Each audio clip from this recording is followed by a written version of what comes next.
प्रस्तुत है आज का सुविचार। सपने वो नहीं जो हम सोते वक्त देखते हैं, सपने वो हैं जो हमें सोने नहीं देते। Doctor APJ Abdul Kalam. Dreams are not what we see while sleeping, dreams are those which do not let us sleep. आज के महत्वपूर्ण दिवस 10 जनवरी विश्व हिंदी दिवस। विश्व हिंदी दिवस के उपलक्ष्य में आप सभी हिंदुस्तानियों का हार्दिक अभिनंदन। आइए हिंदी को आगे बढ़ाने के लिए प्रयास करें। 10 जनवरी की घटना। 10 जनवरी 1863 दुनिया का पहला मेट्रो रेल लंदन अंडरग्राउंड का संचालन शुरू हुआ था। मुख्य समाचार। अंतर्राष्ट्रीय।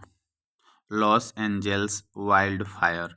लॉस एंजल्स में लगी जंगली आग ने लगभग 1 लाख से ज़्यादा निवासियों को घर खाली करने पर मजबूर कर दिया है, जिससे मशहूर हस्तियों के घरों सहित 1500 से ज़्यादा इमारतें नष्ट हो गई हैं। राष्ट्रीय। इसरो प्रमुख की नियुक्ति। इसरो के नए चीफ का ऐलान। 14 जनवरी को वी नारायणन संभालेंगे कमान। राज्य। 28वें राष्ट्रीय युवा महोत्सव 2025। राज्यपाल संतोष कुमार गंगवार ने बुधवार को राजभवन में 10 जनवरी से 12 जनवरी तक नई दिल्ली के भारत मंडपम में आयोजित 28वें राष्ट्रीय युवा महोत्सव 2025 के झारखंड राज्य के प्रतिभागियों से संवाद किया। उन्होंने सभी चयनित प्रतिभागियों को बधाई देते हुए कहा कि यह महोत्सव न केवल युवाओं के कौशल और प्रतिभा को प्रदर्शित करने का अवसर है, बल्कि भारत की विविध और समृद्ध सांस्कृतिक विरासत को भी उजागर करता है। खेल। अंडर 19 राष्ट्रीय टेबल टेनिस चैंपियन। तमिलनाडु की 15 वर्षीय हंसिनी एम देश की सबसे युवा अंडर 19 राष्ट्रीय टेबल टेनिस विजेता बन गई हैं। हंसिनी ने अंतर्राज्यीय जूनियर और यूथ राष्ट्रीय चैंपियनशिप के फाइनल में हरियाणा की सुहाना सैनी को 4-2 से पराजित किया। इसरो उपलब्धि। इसरो ने माइक्रोग्रेविटी कंडीशन में अंकुरित किए लोबिया के बीज। अंतरिक्ष में भेजे गए लोबिया के बीज मिशन के लॉन्च के 4 दिनों के अंदर माइक्रोग्रेविटी परिस्थिति में अंकुरित हो गए हैं। सामान्य ज्ञान प्रश्नोत्तरी। पहली। काला रंग मेरी है शान, सबको मैं देता हूँ ज्ञान, शिक्षक करते मुझ पर काम, नाम बताकर बनो महान। Black board. बुखार को अंग्रेजी में क्या कहते हैं? फीवर। एजुकेशन शब्द में कितने वॉवेल्स हैं? 5। राष्ट्रीय ध्वज तिरंगे का गहरा केसरिया रंग क्या दर्शाता है? ताकत और साहस। विश्व का सबसे बड़ा पक्षी कौन सा है? शुतुरमुर्ग।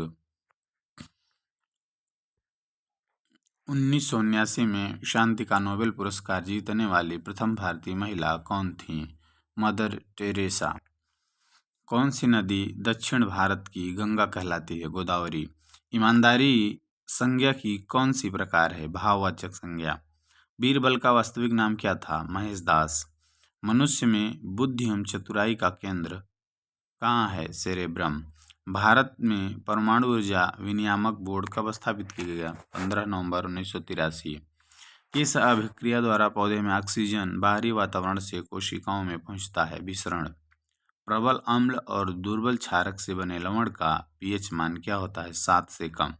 भारत में कितने जगह कुंभ मेला लगता है? 4 जगह। प्रयागराज, हरिद्वार, उज्जैन, नासिक। अखिल भारतीय हरिजन संघ की स्थापना 1932 में किनके द्वारा की गई थी? महात्मा गांधी के द्वारा। वो आज का शब्द word of the day sympathy, सहानुभूति। यह एक ऐसा भाव है जिसमें किसी व्यक्ति के दुख, तकलीफ या स्थिति को समझने और उनके प्रति संवेदनशीलता दिखाने की भावना होती है। उदाहरण, उसने अपनी सहानुभूति व्यक्त करते हुए उसकी मदद की। He expressed his sympathy by helping him. प्रेरक प्रसंग, इंस्पिरेशनल थीम। बिरसा मुंडा 1875 से 1900 तक। धरती आबा, पृथ्वी के पिता। आबा मीन्स पिता। धरती आबा के नाम से प्रसिद्ध बिरसा मुंडा ने आदिवासी अधिकारों और भूमि की रक्षा के लिए ब्रिटिश हुकूमत के खिलाफ संघर्ष का नेतृत्व किया। बिरसा ने एक बार अपने समुदाय में व्याप्त सामाजिक कुरीतियों और अंधविश्वासों को समाप्त करने के लिए अभियान शुरू किया। उन्होंने लोगों से कहा, यदि हम एकजुट हो जाएं तो कोई हमारी भूमि और संस्कृति को नष्ट नहीं कर सकता। उनके नेतृत्व में उलगुलान महान विद्रोह हुआ जो ब्रिटिश सत्ता के खिलाफ एक ऐतिहासिक आंदोलन बन गया। प्रेरणा। बिरसा मुंडा का जीवन हमें सिखाता है कि एकता और दृढ़ संकल्प से सबसे बड़ी चुनौतियों को भी पार किया जा सकता है। विद्यार्थी की प्रतिज्ञा। हमारा विद्यालय हमें प्राणों से भी प्यारा है, सबसे सुंदर स्कूल हमारा है। हम प्रण लेते हैं कि विद्यालय के सभी शिक्षक और माता पिता का मान बढ़ाएंगे, नित्य दिन समय से आएंगे और साथियों को विद्यालय आने के लिए प्रेरित करेंगे। विद्यालय की हर गतिविधि में बढ़ चढ़कर हिस्सा लेंगे। विद्यालय परिसर को साफ, स्वच्छ और हरा भरा रखेंगे। समाज में फैली कुरीतियों को शिक्षा के बल से दूर करेंगे। सभी गुरुजनों का सम्मान करेंगे एवं सहपाठियों के साथ विनम्रता का व्यवहार करेंगे। एक श्रेष्ठ नागरिक बनकर देश एवं समाज के विकास तथा उन्नत भारत के निर्माण में अपनी भागीदारी सुनिश्चित करेंगे। मेरा विद्यालय मेरा अभिमान। प्रिय छात्रों, आशा है आप सभी नियमित रूप से विद्यालय आकर अपने बोर्ड परीक्षा की तैयारी और बेहतर करें।